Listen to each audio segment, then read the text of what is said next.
Cloudcast Media.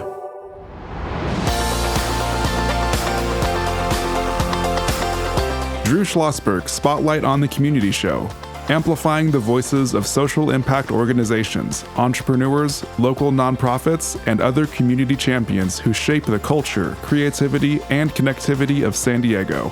Brought to you by Mission Fed Credit Union, bringing good things to San Diego for over 60 years.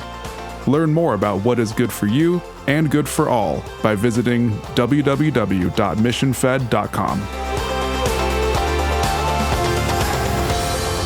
I'm Drew Schlosberg of Cloudcast Media. We are doing a special remote at this beautiful MCRD museum of our Spotlight on the Community Show. We are the nation's longest running community podcast in our 20th year, brought to you by Mission Fed Credit Union. Just honored to have with us a retired Colonel, Rick Huenefeld. He's the president of the MCRD San Diego Museum Foundation. How you doing, Rick? I'm doing well. Thank you for having me, Drew. It's honored. What a gorgeous museum. We're going to get in that in a few seconds. And joined by a colleague, a friend. This guy is just top shelf, and that's Jim Gruny. He's the community liaison for MCRD. And anybody who's been around the community more than 5 minutes knows that Jim is just a top shelf guy. And Jim, we're honored to work with you, whether it's through our Cloudcast Media, Spotlight show, everything else, just a delight. Happy to be here, and we appreciate what you guys do. Well, let's talk about how long you've been the president of the San Diego Museum Foundation of MCRD. Well, Drew, I've been the president for about 3 years. Okay. Before that, I was the vice president briefly, member of the board. I started all that after I retired from my post-uniform job. I was community liaison. Oh, is that right? Okay. And did Jim follow you? Yes. Okay. Very, very good. So you had some big shoes to fill. Is that right, Jim? No doubt about it. I was very fortunate to fall in on a program that was already, kind of well greased and running well. Right. I would have said they upgraded the position when they hired Jim, but that's it. I think you guys are a good team on this. How long did you serve in the military? I was on active duty, Drew, for 40 years. I enlisted in 1971. I spent 9 years as an enlisted Marine. My last assignment was as a drill instructor here in San Diego. After that, I was commissioned directly, and I spent 31 more years. And my last commissioned assignment was as the chief of staff here. Well, thank you for that unbelievable run of service. And Jim, for our audience, how long did you serve? I did 30. I feel like a slacker. I don't think anyone would say Jim Gruny is a slacker on this. We've been talking about this before the show, Rick. And this museum is absolutely unbelievable here at MCRD. No wonder you guys are so proud of it. Talk about the museum. Well, the museum is important because the museum helps connect to the community. I mean, we're in a changing world. I mean, if you look back at sort of 45, there were about half as many people in the United States, but there were 16 million in uniform.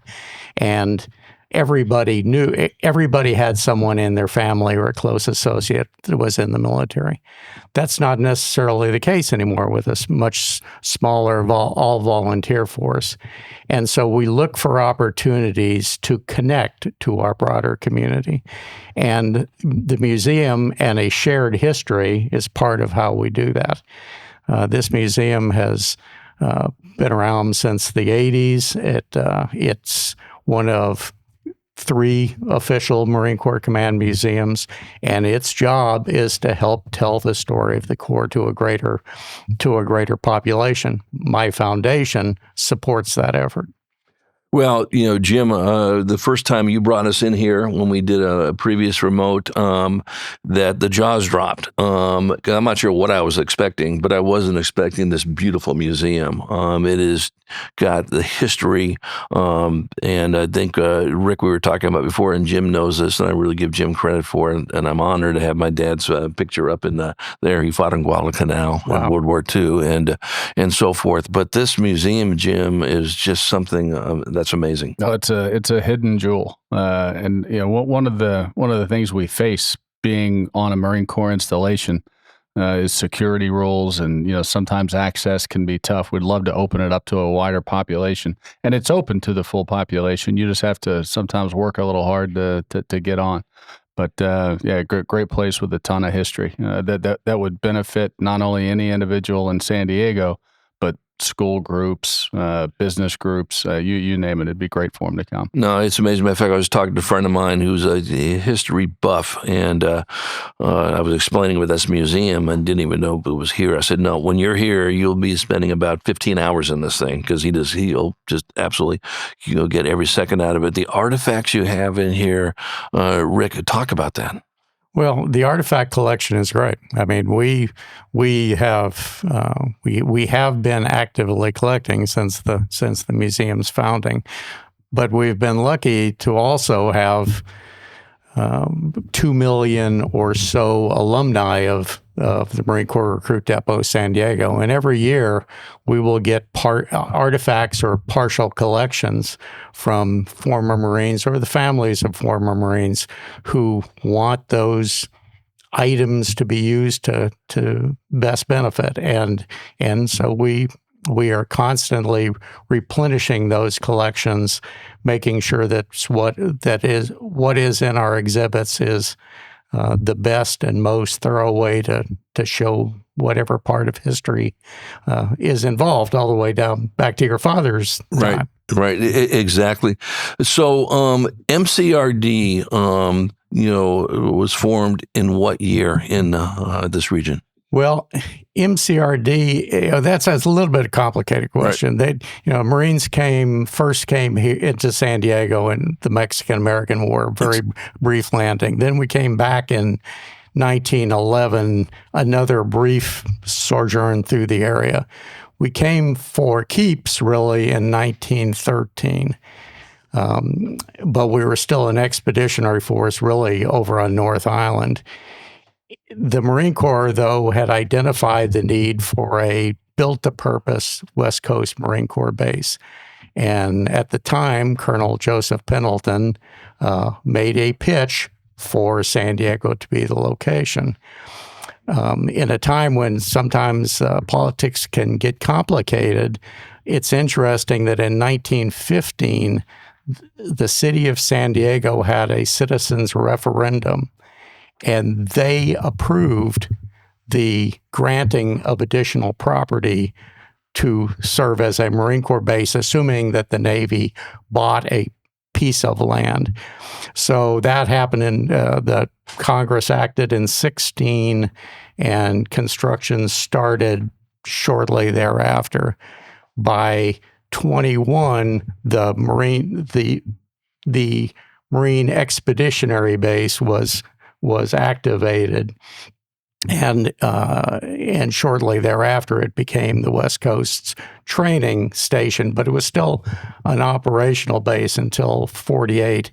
In 48, it became the Marine Corps Recruit Depot, when that became almost the exclusive mission of this base. Right, exactly. We're chatting with Rick Huenefeld. He is the president of the MCRD San Diego Museum Foundation, joined by his colleague Jim Gruny, a community liaison for MCRD. I'm Drew Schlosberg of Cloudcast Media, listening to another edition of Drew Schlosberg's Spotlight on the Community Show. We are the nation's longest-running community podcast, brought to you by Mission Fed Credit Union for 60 years, doing great things in the community, whether it's food insecurity, financial literacy, working with the arts, and so forth.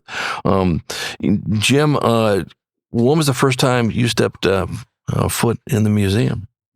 Oh boy! So I came here to MCRD. Man, I did a couple of events when I was at another command. I came and did a tabletop exercise on the airport, and on a disaster at the airport, and brought in the community and figure out how we would respond to that. And I think I made a quick trip to the museum then, but I didn't really get to be introduced to the museum until 2013, when I came here to command the recruit training regiment. Yeah, so you've seen this museum grow, to say the least, and you have too, Rick, in that area as well. I want to get back to, this is not a fair question for Rick, but I'm going to ask it anyway. Do you have a favorite artifact here? Does one step out? Which is there's 4 million artifacts in this beautiful museum. Is there one that goes, boy, you know what? I really like this. Whew, that is a tough question. I think the Armory is probably the premier location. Our Armory has a couple of hundred authentic firearms and edged weapons that go all the way back basically to the beginning of the Marine Corps. And while we don't open that up, to hands-on very often, it's a place where everybody that I've ever seen come through connects with that. We have a lot of legacy young Marines. They have a dad or a brother or an uncle or a grandfather who was a Marine.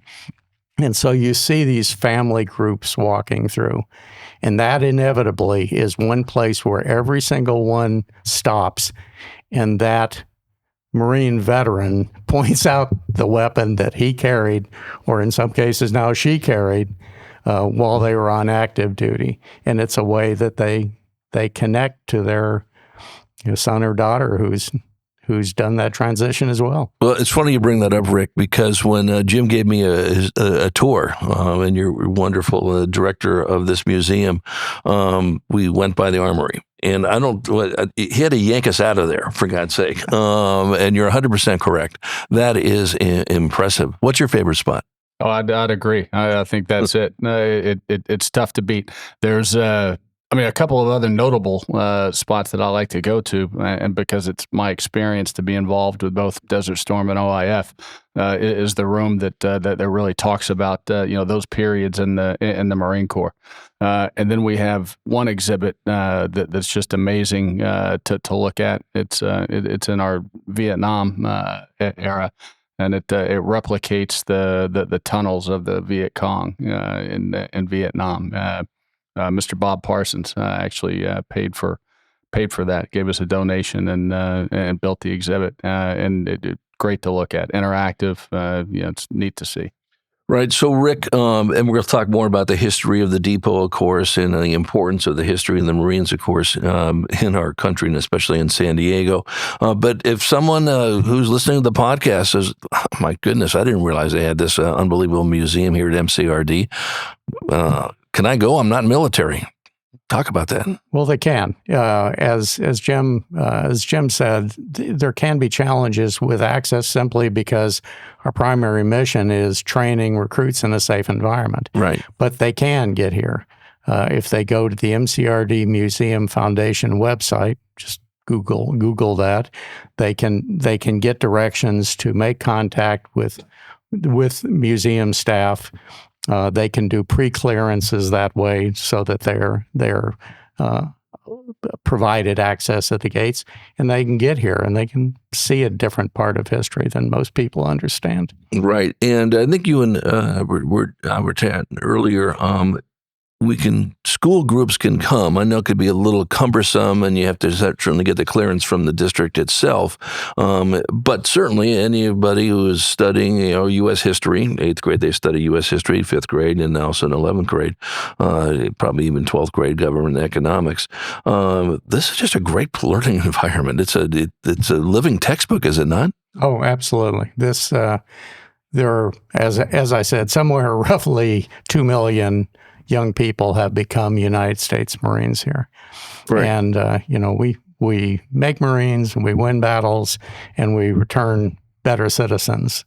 And I think you start with, that process is easier if you start with better educated citizens in the beginning. We can be part of that process. No, I think that's great.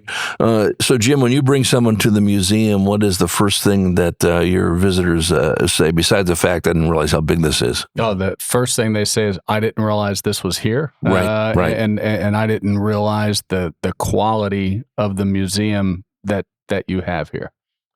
Yeah, there's no question about it. Do people, suggest to you, Rick, or the museum director, or anybody else that works with you folks, this is excellent. I just went through a tour over here. I have some fill in the blank, artifacts, some weapon, whatever the case may be, that would good in here, and you get inundated with that, or that doesn't happen that much. Well, it happens. I mean, I suppose my favorite story is I was here. I think I may have still been the chief of staff, so I was still in uniform, but I was at a reception here at the museum, and a lady came up to me and started a conversation. And she said, I bought a house and I found a box of letters, and those letters were all related to Marines, and they were all in 43, 44. And I can't throw them away. So what do I do with them? I had them send them here. And they were letters to and from a family back in Kansas, a son who had been in the Marine Corps just before the beginning of the Second World War, and then another one who went in. And it's hard to describe sort of the innocence of that era. Here's essentially the farm boy from Kansas writing home about how beautiful San Diego is. And even though it's the middle of the winter, the flowers are out and the birds are singing and those kinds of things. And the letters went on to describe his time going to Marine Corps parachute training, which was out in Santee at the time. And he and his brother both served. One died on Iwo Jima, the other one survived the war. Very poignant letters. And I don't want to go past my period time, but my other great one was when I was a community liaison as a somewhat older veteran Marine, I became the guy that they brought people to if they didn't know what to do with them. And so I had a gentleman brought to my office, and he was Colonel Daniels. And initially he was looking for the tree dedicated to a friend of his, a former commanding general, General Rice. I didn't know where the tree was. We had a nice conversation. I said I'd look. Later that day, heading to a meeting, I noticed a tree out in front of the chapel that I had never paid any attention to. So I stopped, and it was dedicated to him. So I took a picture of it, got it to him, and he was very, very appreciative. And the next time he was in town, he came to see me, and he said, look, I want some help with something else. I was Point Loma class of 1945. My wife was class of 46. When the war ended, they were bringing ships back with thousands of Marines, sailors, Army out of the Pacific. And the band and the majorettes, which at the time were called the sergeantettes from Point Loma High School, used to meet them down at the docks. And a bunch of Marines came ashore came off the ships, and they gave the cheerleaders essentially some souvenirs. And one of them was a Japanese flag. And I want to give the flag to the National Museum, and I need some help getting some contacts. I also need to know more about, this whole reception thing. So I was looking through old material, and I got lucky, and I came across the 6 January 1946 version of the Depot paper.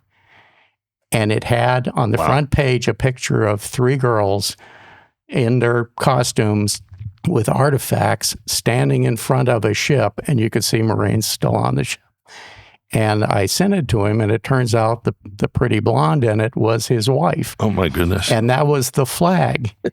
So I got him some contacts, and then he called me back, and he was talking about something else. I said, look, Colonel Daniels, I'm sure the Marine Corps Museum will be thrilled to take this. But the fact is that it's not a regimental battle flag or something. It's going to go in their archive. But your story is so cool, and it's so San Diego based that we would make it part of an active exhibit, and it's upstairs right now. And so there's an article with it about a pretty girl and a Marine and a flag. The flag was signed by a bunch of Marines, and it turns out that they were all members of the company that Joe Basilone, Medal of Honor winner, was a member of when he died on Iwo Jima on the second day of the Battle of Iwo Jima, for which he won a Navy Cross on top of his Medal of Honor. So we have a connection through Basilone, the connection through the Point Loma high school kids, basically, the return Operation Magic Carpet, which was the return of servicemen. And it turns out that even the regimental commander at the time was a prominent San Diegan.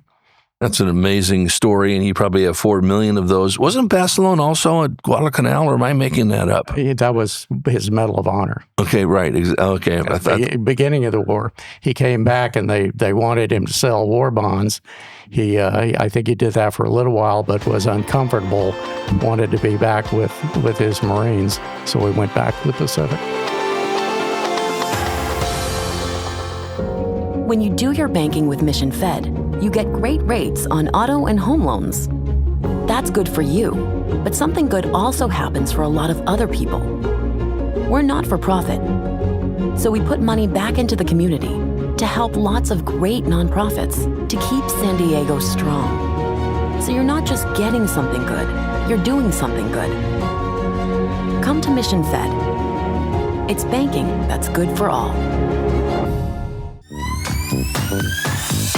Brand amplification is the DNA of Cloudcast Media, and our code is the powerful blending of sound, voice, and storytelling to lift local brands and their communities.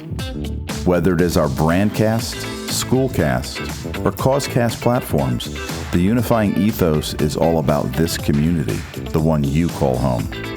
If you dare to dream and want to explore the brand amplification of Cloudcast, a national leader in local podcasting and other Winfluence strategies, please visit us at cloudcast.us.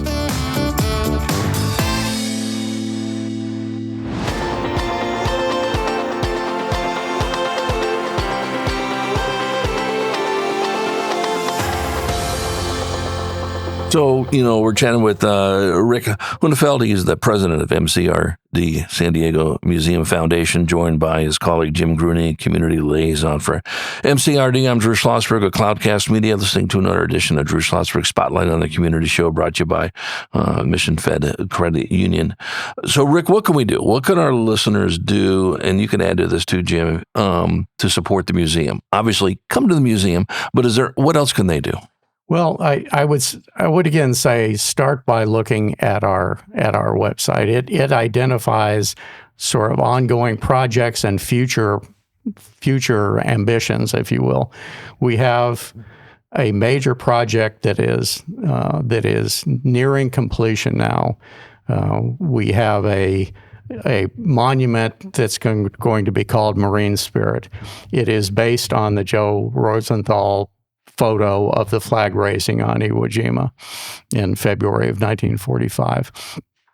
It has particular value because, as you heard the general say, roughly 51% of all young enlisted Marines come through here. And for a lot of American families, this may be the only time they're aboard a Marine Corps installation. So this is, while there is an original back in Arlington, Virginia, this is their opportunity to connect to that piece of history. So please support things like that.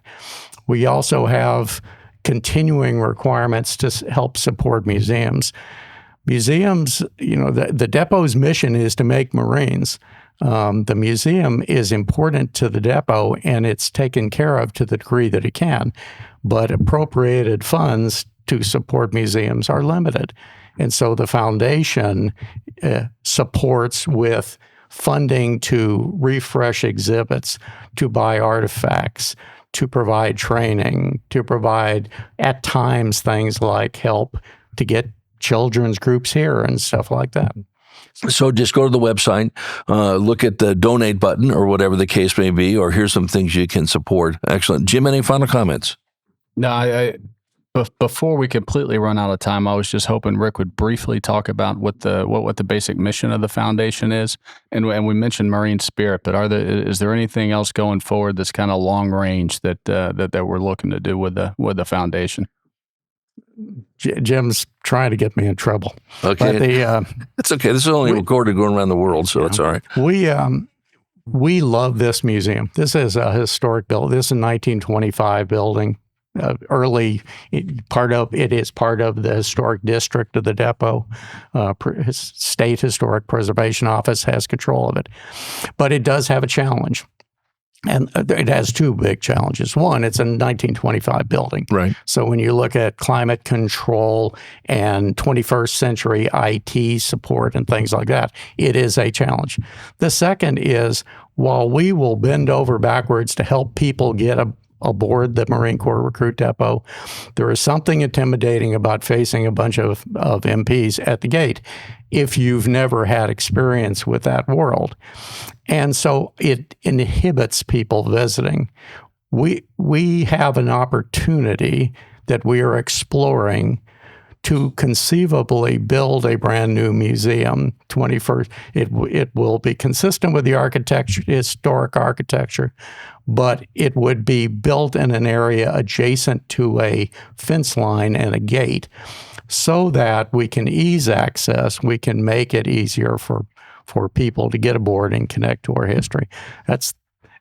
We're a long way from getting that plan fully fleshed out, but that's sort of our vision for the future. No, well, when that happens, I think you're going to see an influx. You better have everybody at the ready, because you're going to have a ton of people here. I'll tell you that right now. Rick Huenefeld, thank you so much for joining us, chatting about this beautiful museum. I cannot emphasize enough for those folks just to want to have a sense of history of how the Marines are so important to our region, but just on their from start to finish and everything in between, this museum is a must, and I encourage everyone to do it. Rick, thank you so much for joining us. Thank you. I appreciate it. Jim, as always, thanks for sitting in. Great being here. Thank you. Absolutely. I'm Drew Schlosberg of Cloudcast Media. I've been listening to another edition of Drew Schlosberg Spotlight on the Community Show. We are the nation's longest running community podcast in our 20th year, doing a special remote from this beautiful MCRD museum, brought to you by the Mission Fed Credit Union. 6 decades of doing great things for folks living in San Diego County. And to our audience, we hope you enjoyed the interview. You've been listening to an episode of Drew Schlosberg's Spotlight on the Community Show, amplifying the voices of social impact organizations, entrepreneurs, local nonprofits, and other community champions who shape the culture, creativity, and connectivity of San Diego community. Brought to you by Mission Fed Credit Union, bringing good things to San Diego for over 60 years. Learn more about what is good for you and good for all by visiting www.missionfed.com.